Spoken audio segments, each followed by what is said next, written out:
this session, or we can have question answers. How many of you have questions which you would like to ask? As such, one. Okay. Yeah. So, sorry. Gopinath Prabhu had a question, but he's sweeping downstairs. But I think. Okay, fine. So then we will have some questions for some time, and then we can continue after that. Yes, Prabhu, please tell me.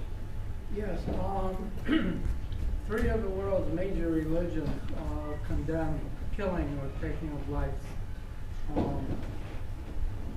I was raised Jewish, and even though the Old Testament is full of killing, the first commandment is "Thou shalt not kill." Yeah. And in Christianity, we know what that teaching is. When Jesus is on the cross being crucified, he begs to God, forgive them. So he wants God to forgive his crucifiers. And of course, in Buddhism, I belong to a Buddhist Sangha, and the first precept is not to take any life, even animals. Mm-hmm. Yet, in the Bhagavad Gita, even when Arjuna is pleading with Krishna, that he has compassion for his uncles and his cousins. And he says to Krishna, why do I have to kill my cousins and my uncles? And Krishna tells him, it's your duty. And it's kind of as if, Arjuna would be saying to Harry Truman, don't drop the bomb on Hiroshima, because it's going to kill a lot of innocent people. It would be as if Krishna would say, Harry Truman, it's your duty. And that is something that I'm unable to accept. Mm-hmm. I can't accept that. Yeah. So, is Krishna is telling Arjuna to kill his relatives because it is duty? Something like, say, someone telling Harry Truman that you must drop the bomb on Hiroshima because it is your duty to do so. Say that, let's look at the context, the content, and the consequence of the Gita to understand what its message is. Now, if we look at the context from the historical perspective, the Bhagavad Gita is a part of the Mahabharata, and the Mahabharata is a long story a narrative in which Arjuna's side, the Pandavas, they have been repeatedly persecuted by the Kauravas. So they were trying to be burnt alive, they tried to be poisoned, their wife was publicly dishonored, attempted to be disrobed, all their kingdom was stolen away through a rigged gambling match. They were exiled to the forest where they had to live in poverty and in humiliating incognito conditions, and they did all that faithfully. And the terms of the exile was that at the end of it, they will get half their kingdom back. But when they came back and asked for that, the Kauravas, they said that, what to speak of half the kingdom, we will not give you even enough, keep it below, not next to the laptop, I will not give you enough land to put even the tip of a needle through. So Pandava said, really, you know, half the kingdom, give us 5 villages, five Pandavas. He refused to even do that. And on top of that, Krishna, who had himself gone as peace envoy, what did they do? They tried to arrest Krishna. So if you want to draw any parallel in today's world, it's, say there is going to be a war between America and North Korea. And the American president goes to North Korea to try to have peace. And not only does North Korea reject the peace proposal, but they try to arrest the American president. It would be an outrage. So there are different ways in which we can say no. So we invite somebody for a program and we tell, and they say that, I would like to come, but I have this engagement, so I can't come. that you're saying no to the invitation, but you're not saying no to the person. But suppose somebody says, even if I die, my corpse will also not come to your program. When they say like that, that is like smashing the door in the face of someone. So that's what Duryodhana was doing.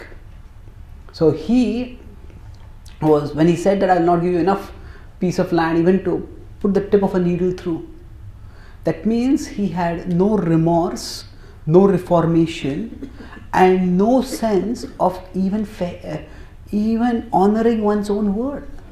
The terms of the condition the Pandavas had fulfilled. So now a person who has had the audacity, his brazenness to disrobe an honorable lady in public, in the presence of his own elders, such a person, if he was given untrammeled power, he would break havoc in society. So the Pandavas fought not because they were greedy for a kingdom. If they had been, they would never have settled for 5 villages. They fought primarily because they wanted to establish the rule of law. They wanted to ensure that righteous and the unrighteous were not ruling the world. Not if people like Duryodhana, who could, as I said, disrobe a respectable lady in public, what would they do if they got unrestricted power? So the war was not fought for revenge. The war was fought for justice. And justice means the war was to establish virtuous rulers so that they could spread virtue.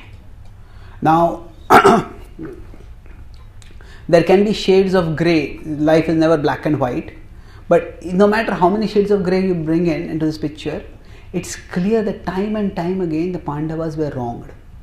And that the Pandavas sought peace by, even Krishna himself went as a peace messenger. Normally you send some junior person as a peace messenger. The top man of an army, top person of a nation hardly ever goes as a peace messenger. But Krishna himself did that. So the Pandavas sought to seek peace. Sometimes we say I have done everything humanly possible. But if you consider Krishna in the tradition is considered to be God, then the Pandavas did everything humanly possible and everything divinely possible. And yet the Kauravas were so brazen and obstinate. So the context required at that time war to be fought. I would say the Hiroshima bombing, it's a very different setting. According to many historians, Japan was already on the verge of being defeated, and it would probably have accepted defeat sooner or later, even without the bomb being dropped.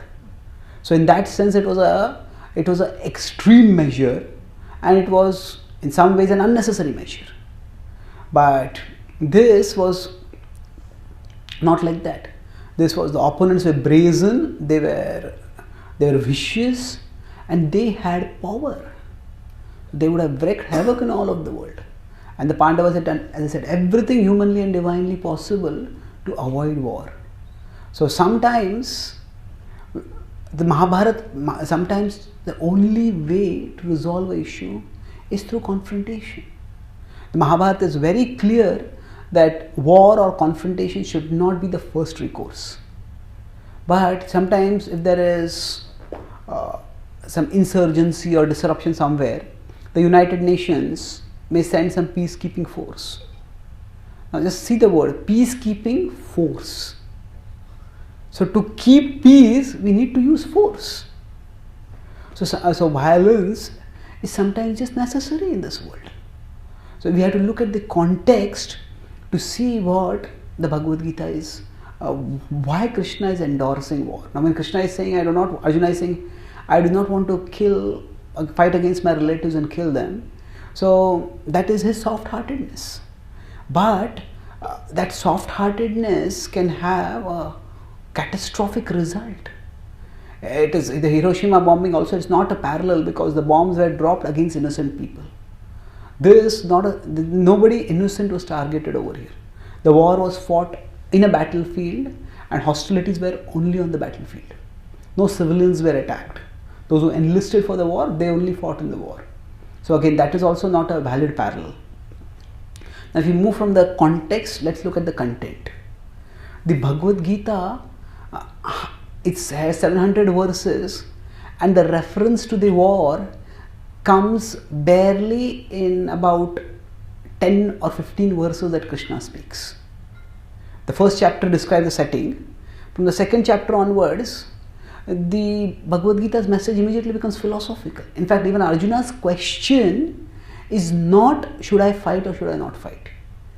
His question is Pruchhami tvam dharma sammudha chetaha.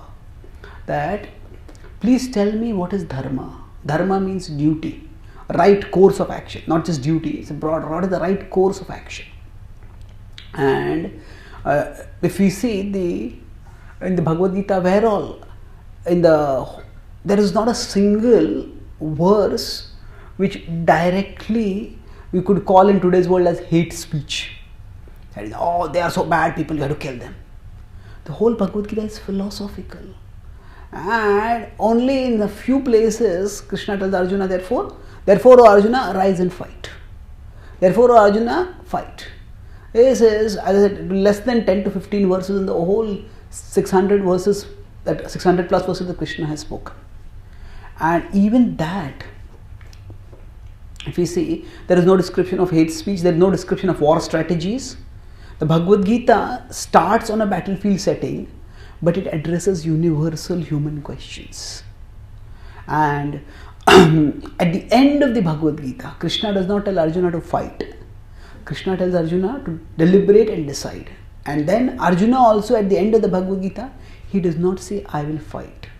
His answer is, Karishye vachinam tava. I will do your will. So the Bhagavad Gita is more a message of transcendental harmony with the divine, not of any political warfare. So now in that exceptional situation, that surrender to God and doing the will of God meant fighting. But the Bhagavad Gita has been studied, commented on and taught by thousands of preceptors all over in India and in various parts of the world also. If you see the great commentators from the tradition, Ramanujacharya, Madhvacharya, Shankaracharya, not one of them, they all lived at a time when there were Muslim rulers in India, and many of them were quite atrocious. But not one of them has ever commented on the Gita in a way that you should fight a political war. The tradition has understood the Bhagavad Gita as a call for transcendence. So, as I said, look at the content and look at the consequence. The consequence is that it is millions of people have been inspired to practice devotion to God. The same Bhagavad Gita, as I said, which tells Arjuna to fight the war, it also tells him, Nirvairaha sarva bhuteshu yaha samameti pandava. If you want to come to me, you give up all animosity to all living beings. So it is not filling him with hate, oh, that person is an infidel, go and kill him. No. Be non-envious, be non-animist towards all living beings. So the message of the Bhagavad Gita is essentially a message of love. A message of, it is a revelation of God's love, of the super soul's love for the soul, and it is an invitation for the soul to love the super soul. So the essential message of the Gita is not of violence, nor is it of silence. It is a message of transcendence. Okay? So from the context, content and consequence, the Bhagavad Gita is very different from any other situation of inducing war. Does that address your question? I'll try to reflect on it. Okay, thank you. Any other questions? Okay. Can I continue my previous question about the karma state? So okay, yeah. So we asked that, does a devotee not get any karma when we are practicing bhakti?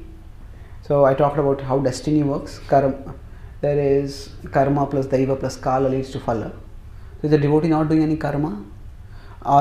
Actually, First of all, the word karma can have many different meanings.